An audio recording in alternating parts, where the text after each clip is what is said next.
Case की कार्रवाई शुरू की जाए।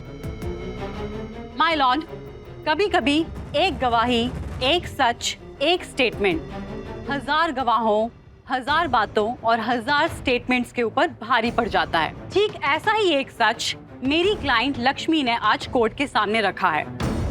इन्होंने जो मुद्दा उठाया है उससे इस केस में ही नहीं बल्कि ओबरॉय परिवार में, लक्ष्मी और ऋषि के रिश्ते में बहुत कुछ बदलता नजर आ रहा है। और इन बदलते हुए हालातों में मुझे लगता है कि हमें हर एक दिशा को एक नए सिरे से सोचने की जरूरत है। खासकर लक्ष्मी ने जो बात कही है ऋषि और मलिष्का की गैर कानूनी शादी के बारे में, उस पर अदालत को गौर करना जरूरी है। That's all, my lord. ये चुप क्यों है? कुछ बोल क्यों नहीं रहा? I swear, भाभी, बहुत बड़ी बड़ी बातें कर रहा था ये तो, पर ये तो बिल्कुल भी वैसा नहीं है जैसा उसने कहा था। Look at him.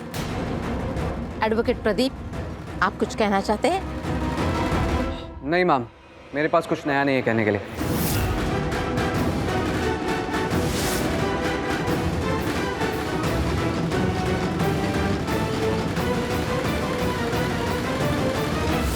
अब मैम सॉरी, पर इसका मतलब ये केस यहाँ खत्म होता है। इसका मतलब मेरी बच्ची, मेरी पारू मेरे ही साथ रहेगी।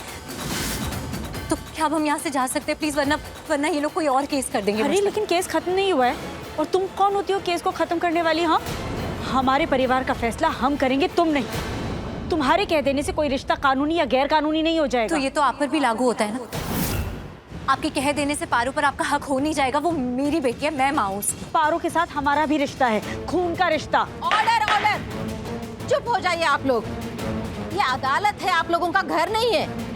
अगर आप लोग ये भूल गए हैं तो मैं आपको याद दिलाऊं कि ये मेरा कोर्ट है, यहाँ की जज मैं हूँ और यहाँ केस का फैसला मुझे सुनाना है।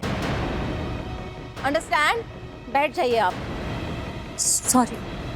हम भी माफी मांगते हैं, लेकिन ये हमें बार बार कुछ ना कुछ कहने पर मजबूर कर देती है, इसलिए हम। मिसेस ओबेरॉय, आप भी बैठ जाइए और कोर्ट का फैसला सुनिए। प्लीज आप बैठ जाइए।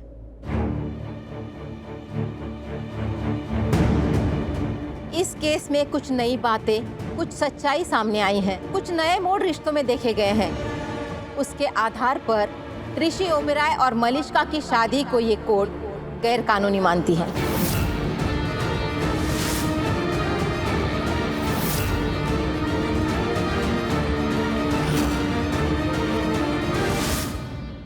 और इस गैर कानूनी शादी के लिए ऋषि ओबेरॉय पे केस चलाया जाएगा।